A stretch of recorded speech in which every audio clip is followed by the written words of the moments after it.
What's going on YouTube? Welcome back to another DoopyZerg video on the DoopyZerg YouTube channel.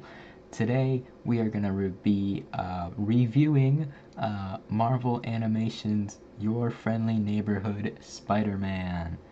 Because I review things and that's what I do. Sometimes I do this. Side note, this is only the first 8 episodes of the show because that's how many have come out so far. I haven't seen episodes 9 or 10 because they haven't released. So I don't know how the show ends. So we're going to do a predictions for the finale at the end of this video. But stay tuned to the end to find that out. It's going to be awesome. Make sure you smash the like and subscribe. And make sure you comment your favorite thing about this show. And now let's get into my review. Right off the bat, I just want to say I like this show. It is entertaining, and I like it. But the name is a little silly. It's a mouthful to say. Your friendly neighborhood Spider-Man. That's a lot to say, and I don't like saying it a lot of the time. Originally, this show had an original name called Spider-Man Freshman Year when it was announced. When it was what do you call that? When they announced things, yeah. It was called Spider-Man Freshman Year, and I guess that was limiting the series for renewability.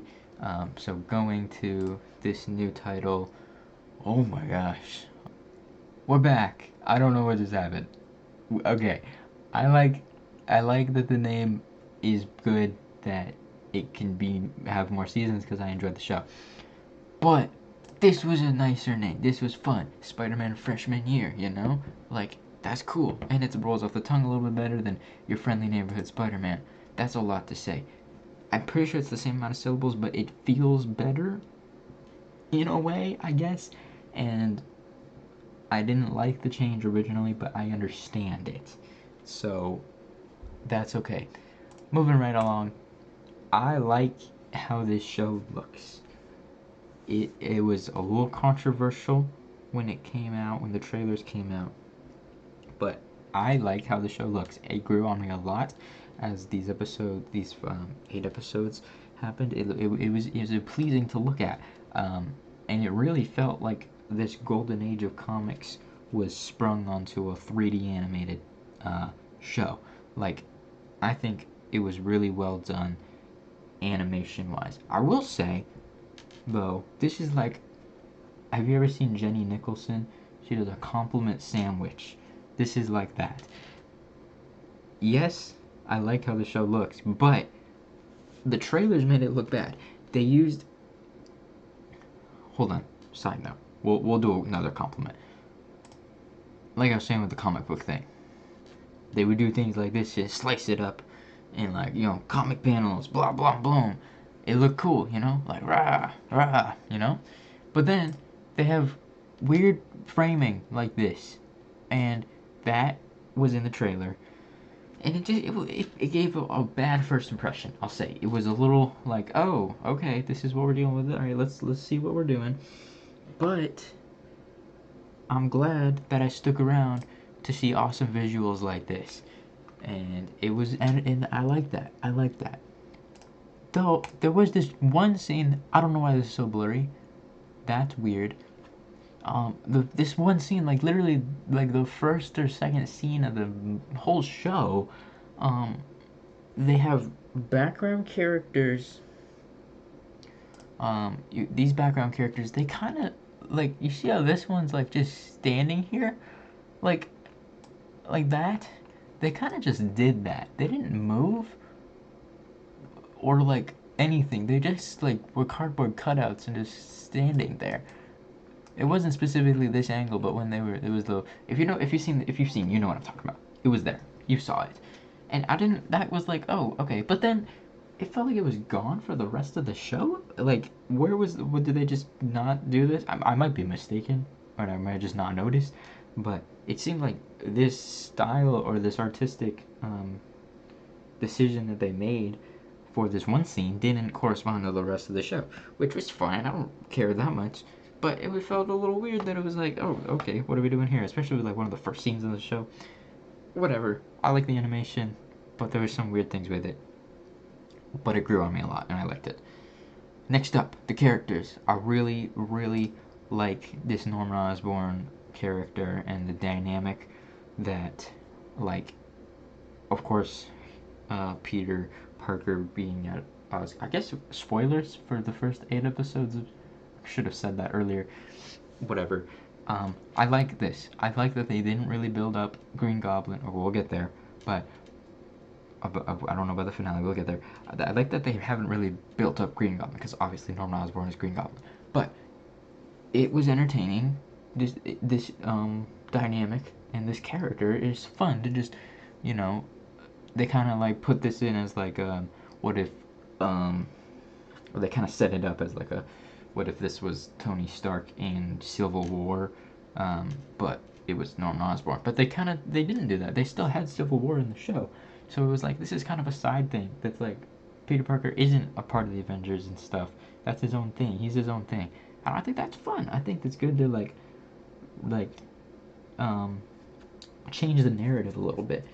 And while we're on this point, I think I like this show a lot because I just like Spider-Man, and I don't know if that's a bad thing.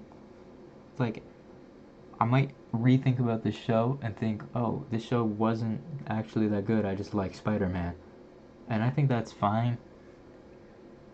I like the character and stories of Spider-Man, so whatever.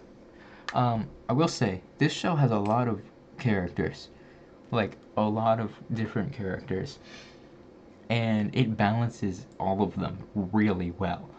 Um, I will say some of the like cameo characters like Doctor Strange and Daredevil and stuff like that was it didn't. I don't know if that really needed to happen, but we'll see in the finale if there's a lead up or a, what do you call that?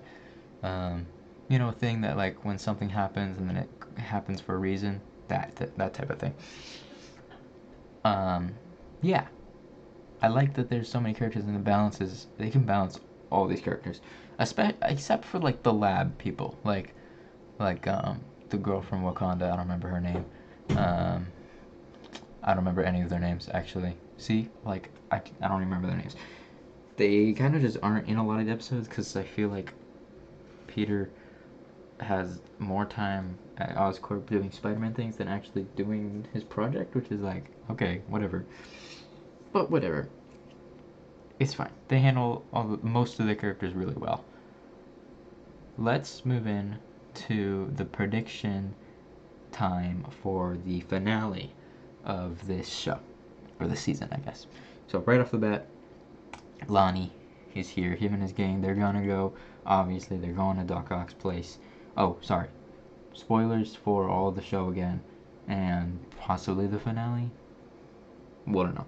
So, Lonnie and the gang, they're gonna go get all the weapons and the gadgets and stuff from Doc Ock's place. He's not gonna be there, obviously, because Doc Ock, this guy, was taken by custody by the people. Iron Man, that guy, he was taken by him. I don't think Iron Man is gonna show up, but he could. I do think that Doc Ock will show up because I suspect that this whole episode will be a big, big. I don't know what I'm trying to say. You understand what I'm saying. All the characters are gonna meet up. Lonnie and the gang will be there. Doc Ock will be there. Iron Man will probably show up, I guess, because they made this model, and like that it would be kind of dumb. I don't think Daredevil will show up because I felt like his scene was kind of pointless, but like him specifically being the person was kind of pointless. But maybe he'll show up. I don't know. And then obviously the Scorpion will show up, and they're all gonna fight, and Scorpion and Doc Ock are gonna lose. Iron Man and Daredevil, if he's there, are going to be like, "Hey, nice job, kid," blah blah blah. Classic children's show stuff. And then circling back to Lonnie, he's gonna be tough, brought up with a decision to either be good and step up and help Peter or something, or to fall to being the Tombstone. And he's obviously gonna fall into being the Tombstone. They wouldn't have built up all this thing with naming him Tombstone if he's not gonna actually, like, you know, be bad and be the Tombstone. So that's gonna be sad. It's gonna be very sad, but it's gonna happen. It's inevitable. You can't avoid it. All that, they're gonna walk away. He's gonna lose, and Peter will win, and then Tombstone will walk away. And that Tombstone will be for season 2, because that's already greenlit. I think they're already making that. So yeah. And then post-credit scene with Norman Osborn as Green Goblin. Maybe just a little foreshadowing, you know what I'm saying? You know what I'm saying? All right. Anyway, I really like this show. It was entertaining. It was a fun watch. I watched it all in a span of a day, so you can do that if you want. Yeah, it was fun. I don't know what else to say. I liked it.